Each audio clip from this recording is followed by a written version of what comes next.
அனைவருக்கும் வணக்கம். இன்றைக்கி பார்க்கக்கூடியது ரைஸ் வெர்மிசெல்லியில் ஒரு ஸ்வீட் டிஷ்ஷு.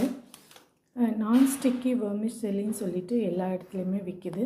அதை வாங்கிட்டு ஒரு 3 minutes அதை சோக் பண்ணிவிட்டு ஹார்ட்லி ஒரு 5 minutesக்குள்ளே அதை வேக வச்சு எடுத்துகிட்டு தண்ணியை ஃபுல்லாக இருத்துடணும். அதுக்கப்புறம் தண்ணியை இருத்துட்டு ஒரு பாத்திரத்தில் போட்டுட்டு அதில் ஏலக்காய், அப்புறம் தேங்காய், சர்க்கரை அல்லது ஜீனி ஏதோ ஒன்று அது நல்லா கிரைண்ட் பண்ணிவிட்டு மிக்ஸ் பண்ணிவிட்டு அதுக்கப்புறம் அதில் கொஞ்சம் நெய் விட்டுருக்கேன். ரொம்ப ஈஸியாக, அதே சமயம் ரொம்ப காம்ப்ளிகேட்டடாக இல்லாமல் ஈஸியாக டைஜஸ்ட் ஆகிற மாதிரி காலையில் ஃபாஸ்ட்டாக செய்கிற மாதிரியான ஒரு ரெசிபி. இதை செஞ்சு எடுத்துகிட்டு நம்ம அதுக்கப்புறம் கடுகு உளுந்தம் பருப்பு தாளித்து கொட்டி மஞ்சத்தூள் போட்டு அந்த மாதிரி சேவை மாதிரியும் செய்யலாம். ட்ரை பண்ணி பாருங்கள். தேங்க்யூ.